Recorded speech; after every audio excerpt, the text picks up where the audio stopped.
அனைவருக்கும் வணக்கம். Welcome to குட்டி ஸ்டோரிஸ் பை ஹரி. இன்றைய பதிவில் நாம் பார்க்க இருப்பது, மருமகளே, நீ படிச்ச ஸ்கூல்ல நான் ஹெட் மாஸ்டர். மாமியாரின் அதிரடி. 2 வயது பேரன் பிருத்வியை தோளில் போட்டுக்கொண்டு வீட்டை நோக்கி வந்தார் கனகவல்லி. மருமகள் மேக்னாவின் சிரிப்பொலி கதவை தாண்டி கேட்டுக்கொண்டிருந்தது. அந்த சிரிப்பு சத்தத்தை கேட்ட கனகவல்லியின் இதழ்களிலும் இள நகை அரும்பியது. சிரிப்பு ஒரு தொற்று நோய் போல எளிதாக மற்றவரையும் தொற்றிக்கொள்ளும். இதழ்களில் மலர்ந்த சிரிப்புடன் மூடியிருந்த கதவில் கை வைக்க போனவரின் கைகள் சட்டென்று தன்னிச்சையாய் பின்னோக்கி வந்தது. வாவ் பிரீத்தி, ராஜீவோட அம்மாவுக்கு அருமையான நிக்நேம் செலக்ட் பண்ணியிருக்க.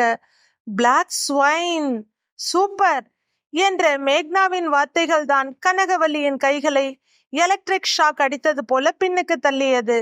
சற்று முன் இதழ்களில் மலர்ந்த சிரிப்பு மறைந்து போயிருந்தது. நெஞ்சில் கோபம் கொப்பளித்தது. என் அம்மா அப்பா வைத்த அருமையான பெயர் இருக்கிறது, எனக்கு பெயர் வைக்க இவர்கள் யார்?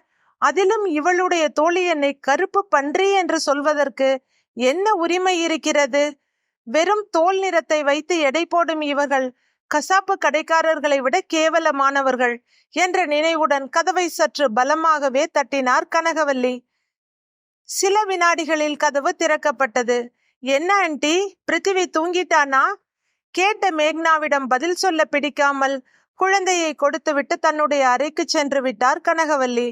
குழந்தையை கையில் வாங்கிய மேக்னா, what happen to this old hag என்று முணுமுணுத்தபடி தங்கள் அறைக்குள் சென்று விட்டாள். மேக்னாவுக்கு தன் மகன் பிருத்திவியை கனகவல்லி தொடுவதில் விருப்பம் இல்லைதான். ஆனாலும் இந்த வாண்டு பாத்தி பாத்தி என்று கனகவல்லியிடம் தாவி கொண்டு போகிறது. மேக்னா தன் மகன் மேல் உயிரையே வைத்திருந்தாள். அதனால் தனக்கு பிடிக்கவில்லை என்றாலும் தன் மகனின் விருப்பத்திற்காக கனகவல்லியிடம் போக அனுமதித்திருக்கிறாள். ஆனாலும் தான் கேட்டதற்கு பதில் சொல்லாமல் செல்லும் மாமியாரிடம் மேக்னாவிற்கு கோபமாக இருந்தது. எவ்வளவு தலைகணம் இதுக்கு! நான் கேட்டதுக்கு பதில் கூட சொல்லாம போகிறது. அறைக்குள் போன பின்பும் மனதில் திட்டிக்கொண்டே இருந்தாள். தான் திரும்பி வரும் வரை தன் மனைவிக்கும் மகனுக்கும் துணையாக இருக்கும்படி ராஜீவ் கேட்டுக்கொண்டதால் இங்கு வந்திருந்தார் கனகவல்லி. சென்னையில் இருக்கும் இந்த பிரபலமான அபார்ட்மெண்டில் தான் அவருடைய மகன் ராஜீவ் தன் மனைவி மேக்னா மற்றும் மகன் பிருத்தியுடன் வசித்து வருகிறான். இந்த பிளாட்டின் உரிமையாளர் வெளிநாட்டில் செட்டில் ஆகிவிட்டதால் இதை விற்றுவிடும் எண்ணத்தில் இருக்கிறார். ராஜீவின் ஆபீஸுக்கு மிகவும் பக்கம் என்பதால் அவனும் இதை விலைக்கு வாங்கி கொள்ளும் எண்ணத்தில் இருக்கிறான். அதனால் ஜெர்மன் கிளம்புவதற்கு 1 வாரம் முன்பு அவனுடைய அம்மா கனகவல்லி வசிக்கும் அந்த சிறிய நகரத்திற்கு வந்திருந்தான். தான் இப்போது குடியிருக்கும் இந்த பிளாட்டை விலைக்கு வாங்கும் தன் எண்ணத்தை அம்மாவிடம் சொல்லி இருந்தான். ஜெர்மனியில் இருந்து திரும்பியதும் தன் கையில் இருக்கும் பணத்துடன் அம்மாவின் பெயரில் இருக்கும் இந்த வீட்டையும் விற்று அத்துடன் லோன் போட்டு அந்த பிளாட்டை வாங்கிவிடலாம் என்று சொன்னான். கனகவல்லி உடனே பதில் சொல்லவில்லை. சரி, நீ திரும்பி வந்ததும் இதை பற்றி பேசிக்கொள்ளலாம் என்று கூறினார். அம்மா, நான் திரும்பி வந்ததும் இந்த ஏற்பாட்டை செய்தால் ரொம்பவும் தாமதமாகிவிடும். அதற்குள் யாராவது நாம் குடியிருக்கும் போர்ஷனை வாங்கிவிட்டால் பிறகு ரொம்ப கஷ்டம். இந்த வீடு மெயின் ரோட்டில் இருப்பதால் ஓரளவுக்கு விலை கிடைக்கும். இருந்தாலும் வீட்டை நாம் நினைத்தவுடன் விற்றுவிட முடியாது. இப்போதே அதற்கான ஏற்பாட்டை துவங்கிவிடலாம் அம்மா என்று சொன்னவன் சில புரோக்கர்களிடம் சொல்லியும் வைத்தான். கனகவல்லிக்கு இந்த வீட்டை விற்பதில் விருப்பமில்லை என்றாலும் மகனுக்கு ஒரு வீடு வாங்க வேண்டும் என்றால் இதை விற்றுதான் ஆக வேண்டும் என்ற யதார்த்தம் உரைக்கவே மகனின் முயற்சிகளுக்கு அவர் மறுப்பேதும் சொல்லவில்லை. மகன் திரும்பி வரும் வரை மருமகளுக்கும் பேரனுக்கும் துணையாக இருக்க ஒப்புக்கொண்டு இங்கு வந்திருக்கிறார். இந்த கர்வம் பிடித்தவளின் அம்மாவும் அப்பாவும் அவர்களுடைய 2வது மகளின் டெலிவரிக்காக அமெரிக்கா போயிருக்கிறார்கள். அவர்கள் இங்கு இருந்திருந்தால் நான் இங்கு வந்திருக்க வேண்டிய அவசியமே இருந்திருக்காது. இவள் பேசும் அநாகரிகமான பேச்சை கேட்க வேண்டிய அவசியமும் வந்திருக்காது என்று எண்ணினார் கனகவல்லி.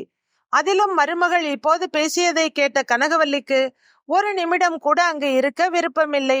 ஆனாலும் மகன் ராஜீவ் 3 மாதம் முடித்து வரும் வரை அவர் இங்குதான் இருந்தாக வேண்டும். ஆனால் மருமகளின் பேச்சுக்கள் மிக கேவலமாகவும் மனதை வருத்தமடைய வைப்பதாகவும் இருக்கிறது. எத்தனை நாளைக்கு பொறுத்து கொள்வது என்று இருந்தது கனகவல்லிக்கு. இந்த சில நாட்களுக்கு உள்ளாகவே இவளுடைய பேச்சு ரொம்ப அதிகமாக மட்டுமல்ல, வரம்பு மீறியும் இருக்கிறது. இருக்கும் வீட்டை விற்றுவிட்டால் வேறு போக்கிடம் இல்லை. கனகவல்லிக்கு தன் மகனை பற்றி எந்த குறையும் சொல்வதற்கில்லை. ஆனால் இந்த பெண் திருந்துவதற்கு ஏதாவது வாய்ப்பு இருக்கிறதா? இப்படி இருக்கையில் மீதி காலத்தை எப்படி இவளுடன் கழிக்க முடியும்? மனது கேள்வி கேட்டாலும் மூளை வாய்ப்பில்லை என்று உரக்க சொல்லியது. ஒரு வாரத்துக்கு முன்பு கூட அவருடைய மனதை மிகவும் நோகடிக்கும் செயல் நடந்தது. அன்று தன்னுடைய அறையில் அமர்ந்து சில குறிப்புகளை எழுதி கொண்டிருந்தார் கனகவல்லி. ஹாலில் மேக்னாவும் அவளுடைய தோழிகள் சிலரும் பேசிக்கொண்டிருந்தனர். இந்த வருஷம் நம்ம அப்பார்ட்மெண்ட் டேக்கு ட்ரெடிஷ்னல் ரெசிபிஸ் ப்ரிப்பேர் பண்ணலாமா? உன்னுடைய மாமியார் கிட்ட கேட்டா சில ஐட்டம்ஸ் ப்ரிப்பேர் பண்ணி தருவாங்க இல்ல என்று கேட்டால் ஒரு பெண் மேக்னாவிடம். ஐயோ, எனக்கு அவங்க ஸ்கின் கலரை பார்த்தாலே அருவருப்பா இருக்கு. நான் கிச்சனுக்குள்ள எல்லாம் விடுறதே இல்ல. என்ன பண்றது? என்னோட தங்கச்சி மதுவுக்கு டெலிவரி டைம். இவருக்கு ட்ரைனிங் போட்டுட்டாங்க. பரவாயில்ல, நானே சமாளிச்சுக்கிறேன்னு சொல்லியும் கேட்காம அவரோட அம்மாவை இங்க கூட்டிட்டு வந்து விட்டுட்டு போயிருக்காரு. ராஜீவ் ரிட்டன் வந்த அடுத்த நாளே கொண்டு போய் விட்டுட்டு வர சொல்லிடுவேன் என்று சொல்லிக் கொண்டிருந்தாள் மேகனா. ஏய் பாவம் டி, காதுல விழுந்தா ரொம்ப வருத்தப்படுவாங்க இல்ல என்று அந்த அபார்ட்மெண்டில் குடியிருக்கும் பெண் ஒருத்தி சொல்ல, காதுல விழுந்தாலும் ஒரு பிரச்சனையும் இல்ல. நாம இங்கிலீஷ்ல தானே பேசிக்கிட்டு இருக்கோம். அந்த கிராமத்து குயிலுக்கு ஒன்னும் புரியாது. ஏதோ பெரிய ஜோக்கை சொன்னவள் போல மேக்னா சிரிக்க மற்றவர்களும் அவள் சிரிப்பில் கலந்து கொண்டனர். அதற்கு அடுத்த நாள் மேக்னா உணவு ஆர்டர் செய்திருந்தாள். பெல் அடித்ததும் சென்று கதவை திறந்தார் கனகவல்லி. டெலிவரி பாய் கொண்டு வந்த பார்சலை வாங்கி கொண்டு அவர் உள்ளே திரும்ப வேகமாக அங்கு வந்தாள் மேக்னா. வாசலில் நின்றிருந்த டெலிவரி பையனிடம் ஆங்கிலத்தில் கடுகெடுத்தாள். உனக்கு கொஞ்சமாவது அறிவு இருக்கா? ஆர்டர் ஏன் நேம்ல தானே பண்ணி இருக்கேன். வீட்டுக்குள்ள இருந்து யார் வந்து கேட்டாலும் கொடுத்துடுவியா? இந்த அருவருப்பான கருப்பு கையால இவங்க தொட்ட எதையும் நான் தொட விரும்பல. நான் ஆர்டரை கேன்சல் பண்றேன். எனக்கு பணம் திரும்ப வரலனாலும் பரவாயில்ல.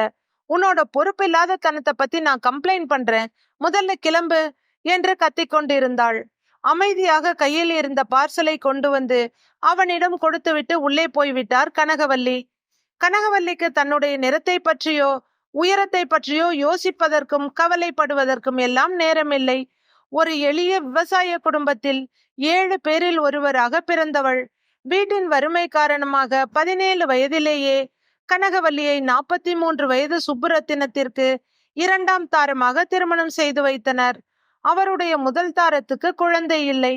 ஒன்றும் தெரியாத வயதில் திருமணம் செய்து கொண்டு போன கனகவல்லிக்கு அடுத்த வருடமே ராஜீவ் பிறந்து விட்டான். ராஜீவுக்கு 2 வயதான போது அவன் அப்பா சுப்புரத்தினம் ஆஸ்துமாவால் இறந்து போனார். அப்போது கனகவல்லிக்கு 21 வயதுதான். அவளுடைய கணவனுடன் பிறந்தவர்களுக்கு 2-3 பிள்ளைகள் இருக்க, ஒரு பிள்ளைதானே இருக்கான். இந்த வீடு மட்டும் போதும் உனக்கு என்று இப்போது அவள் குடியிருக்கும் வீட்டை மட்டும் கொடுத்துவிட்டு மீதியை மற்றவர்கள் பங்கிட்டு கொண்டனர். எதுவும் தெரியாத வயதில் திருமணம் செய்து கொண்டு எதுவும் புரியாத வயதில் கணவனை இழந்து நின்ற கனகவல்லிக்கு கண்ணை கட்டி காட்டில் விட்டது போல இருந்தது. அம்மா வீட்டில் தன் ஒருத்திக்கு சோறு போடுவதே பெரிய விஷயம். இதில் குழந்தை வேறு. எதற்காகவும் அங்கு போகக்கூடாது என்று முடிவெடுத்தாள் கனகவல்லி. அவளுக்கு கொடுக்கப்பட்டிருந்த வீட்டிற்கு சில தட்டுமுட்டு ஜாமான்களுடன் தன் பையனுடன் வந்துவிட்டாள். நிறைய இடங்களில் வீட்டு வேலைக்கு முயற்சி செய்தாள். பலர் அவளுடைய குட்டையான உருவத்தையும் கருப்பான நிறத்தையும் கேலி செய்தனர். அவள் வீட்டில் இருந்து 2 தெரு தள்ளி இருந்த ஐயர் வீட்டில் இவள் மேல் பரிதாபப்பட்டு அவளை வேலைக்கு வைத்து கொண்டனர். அதிலும் ஐயரின் மனைவி சரோஜினிக்கு கனகவல்லியின் மேல் பரிதாபத்தோடு பாசமும் மிகுதியாக இருந்தது. பாவம் சின்ன பொண்ணு, ஆம்படையா வேற போய் சேர்ந்துட்டான். கையில குழந்தைய வச்சுட்டு இவ என்ன பண்ணுவோ அடிக்கடி சொல்வார். சொன்னதோடு நிறுத்தாமல் கல்லூரியில் வேலை செய்யும் தன் கணவரிடம், ஏன்னா இவ எத்தனை நாளைக்கு 10 பாத்திரம் தேய்ச்சிட்டு இருப்போ? நான் மாத்த குழந்தைங்க மாதிரி இவளையும் ஒரு டிகிரி முடிக்க ஏற்பாடு பண்ணுங்கோ. அவ வாழ்க்கைய அவ பார்த்துப்பா. ஏதோ டிகிரி கடையில் கிடைக்கும் பொருள் என்பது போல மனைவி கேட்க ஐயர் அதற்கு ஏற்பாடு செய்தார். ஐயர் வீட்டில் வேலை செய்தபடியே 10வது 12வது பொது தேர்வுகளை தனித்தேர்வாக எழுதி தேர்ச்சி பெற்றாள் கனகவல்லி. அதன் பிறகு ஐயர் வேலை செய்த கல்லூரியிலேயே மாலை நேர வகுப்பில் சேர்ந்து BA இங்கிலீஷ் நல்ல மார்க் வாங்கி தேர்ச்சி பெற்றாள். அத்துடன் ஐயரின் இரண்டாவது மகள் மாதங்கி சொல்லிக் கொடுத்ததில் ஹிந்தியிலும் BA முடித்தாள் கனகவல்லி. அவளுடைய ஹிந்தி மற்றும் ஆங்கில அறிவு ஒரு நல்ல பள்ளியில் அவளுக்கு வேலை வாங்கி கொடுத்தது. ராஜீவுக்கும் கட்டணம் ஏதும் வசூலிக்காமல் அட்மிஷன் கொடுத்தது அந்த பள்ளி. அது தனியார் பள்ளி என்பதால் சம்பளம் மிகவும் சொற்பமாகத்தான் இருந்தது. ஆனாலும் பிள்ளைகளுக்கு டியூஷன் எடுப்பது, ஹிந்தி சொல்லித் தருவது என்று ஓரளவுக்கு வருமானம் வந்தது. தனக்கு ஐயர் வீட்டில் இலவசமாக கல்வியை கொடுத்தது போல மற்றவர்களுக்கும் சொல்லிக் கொடுக்க கனகவல்லிக்கும் ஆசைதான். ஆனாலும் ராஜீவின் எதிர்காலத்தை நினைத்து பணம் கொடுப்பவர்களிடம் வாங்கிக் கொள்வாள். பணம் கொடுக்க முடியாத பிள்ளைகளுக்கு எந்த பாகுபாடும் இன்றி சொல்லிக் கொடுப்பாள். ராஜீவ் வேலைக்கு போன பிறகு தன்னிடம் படிக்க வரும் பிள்ளைகளுக்கு எந்த பணமும் வாங்காமல் சொல்லிக் கொடுக்க ஆரம்பித்தாள். கனகவல்லி நர்சரி டீச்சராக அந்த பள்ளியில் சேர்ந்தவள். 10ஆம் வகுப்பு வரை நடத்த தன்னை தகுதிப்படுத்தி கொண்டாள். அவளிடம் படித்த குழந்தைகளுக்கு அவளுடைய நிறமோ உயரமோ கண்களுக்கு தெரிந்ததில்லை. அவளுடைய குணம் மட்டுமே தெரிந்திருந்தது. அதிலும் நர்சரி குழந்தைகளின் ஃபேவரட் டீச்சர் யார் என்று கேட்டால் தயங்காமல் கனகவல்லி டீச்சர் என்று சொல்லிவிடுவார்கள்.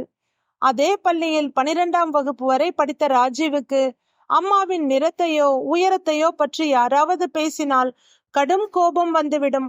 பள்ளியில் படிக்கும் நாட்களிலேயே சண்டைக்கு போய்விடுவான். ஒருமுறை பள்ளிக்கு புதிதாக வந்திருந்த மாணவன் ஒருவன் கனகவல்லியின் கருப்பு நிறத்தை பற்றி கிரவுண்டில் கிண்டலாக பேச அங்கு இருந்த ராஜீவ் அவன் மேல் புலியாய் பாய்ந்து புரட்டி எடுத்து விட்டான்.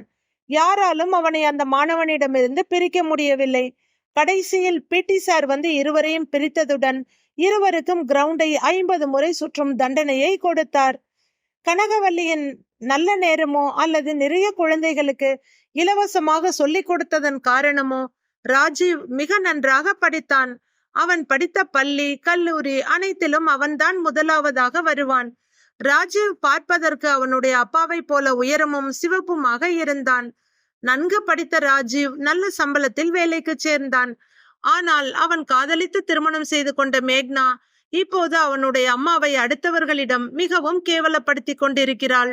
இவள் இப்படி நடந்து கொள்வது தன் மகனுக்கு தெரிந்தால் இவர்களுக்கிடையில் பெரும் பிரச்சனை வந்துவிடும் என்பது கனகவல்லிக்கு நன்றாக தெரியும். அதனாலேயே ஒவ்வொரு முறை மகன் கைபேசியில் பேசும் போதும் தன் வலிகளை மறைத்து கொண்டு மிகவும் சாதாரணமாக பேசுவார். என்ன நடந்தாலும் எவ்வளவு கோபம் வந்தாலும் மருமகளிடம் வாயை திறப்பதில்லை என்பதை சபதமாக எடுத்திருந்தார் கனகவல்லி. 3 மாதங்கள் கடகடவென்று ஓடிவிட்டது. ராஜீவும் ஜெர்மனியில் இருந்து திரும்பிவிட்டான். முதலாக அம்மா தன் வீட்டில் தங்கியிருந்ததில் அவனுக்கு மிகவும் சந்தோஷம். அம்மாவுக்கு அழகிய வாட்ச் ஒன்றை வாங்கி வந்திருந்தான். கனகவல்லி இதுவரை மாதங்கி அவளுக்கு பரிசாக கொடுத்திருந்த ஒரு கடிகாரத்தை தான் கட்டி கொண்டிருந்தார். அதற்கு பல முறை ஸ்ட்ராப் மாற்றியாகிவிட்டது, பல முறை சரி செய்தும் ஆகிவிட்டது. அதை கவனித்திருந்த ராஜீவ் அதை கழட்டி அம்மாவின் கையில் கொடுத்துவிட்டு தான் கொண்டு வந்திருந்த வாட்சை அவனே அம்மாவுக்கு கட்டிவிட்டான். மகன் கொடுத்த பரிசை பார்த்து மிகவும் நெகிழ்ந்து போனார் கனகவல்லி.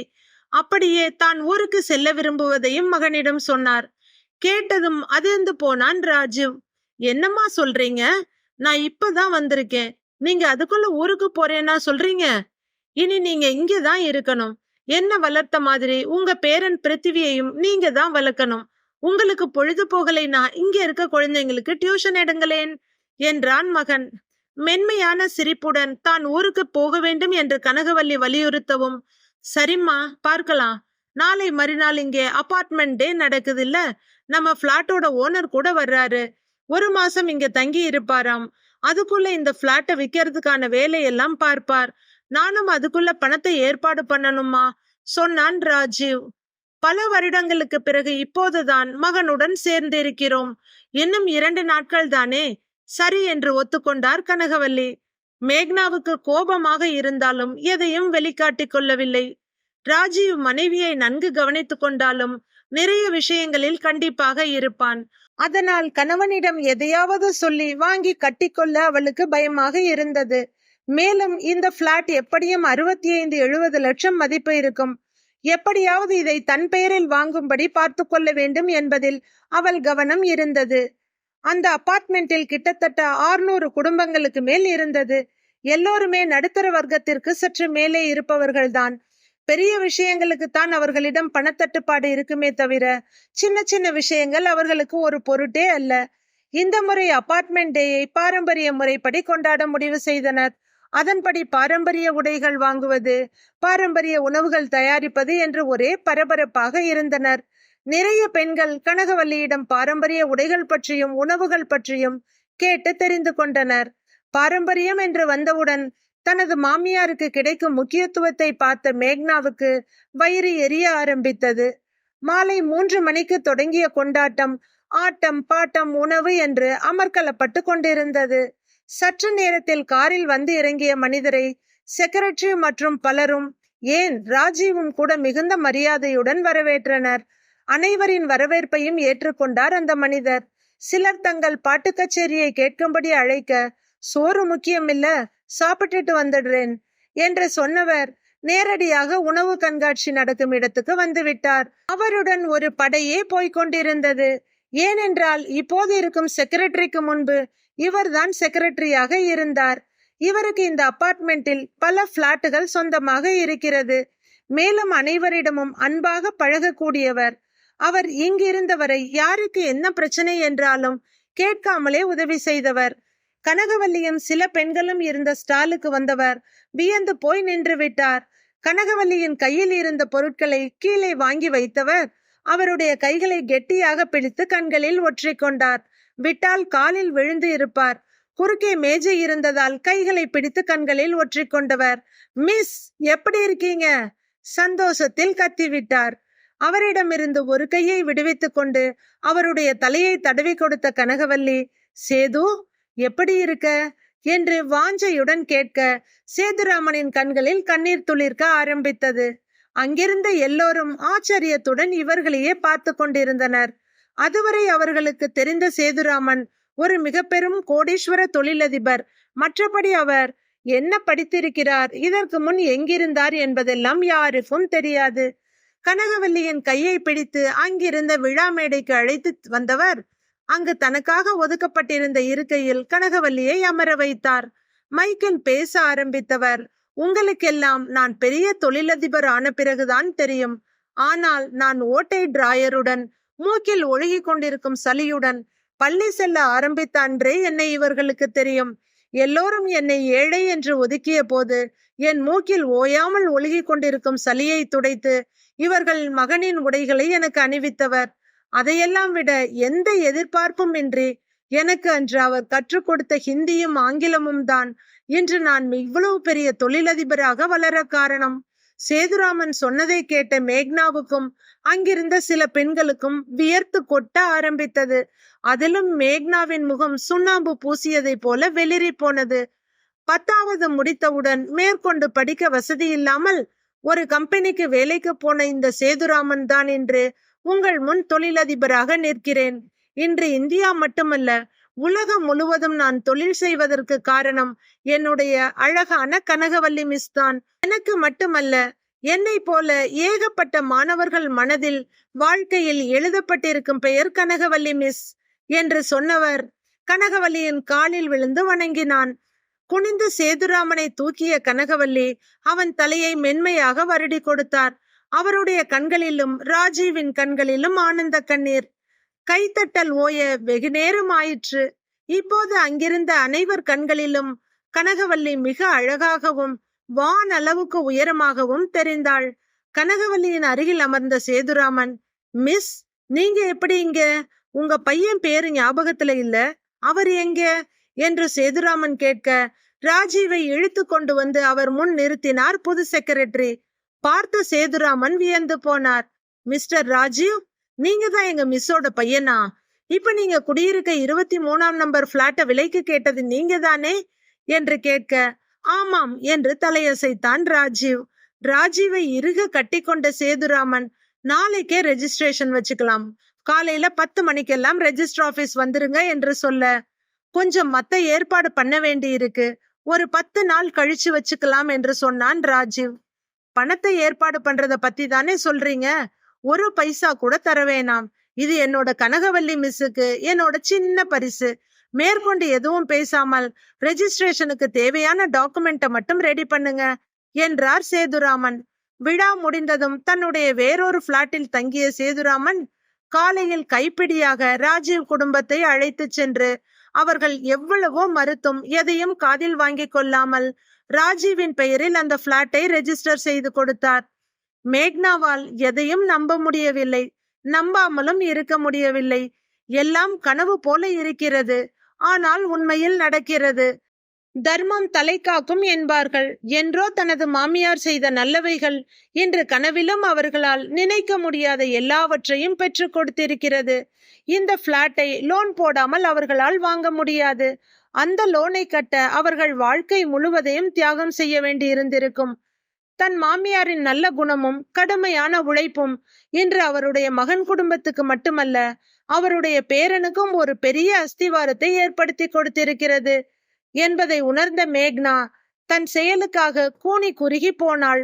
ரெஜிஸ்ட்ரேஷன் முடிந்த அன்றே தனக்கு வேறு சில வேலைகள் இருக்கின்றது, பிறகு வந்து பார்க்கிறேன் என்று சேதுராமன் கிளம்பிவிட மறுநாளே கனகவல்லியும் புறப்பட்டார். காலில் விழுந்து மன்னிப்பு கேட்ட மருமகளை தூக்கலாமா வேண்டாமா?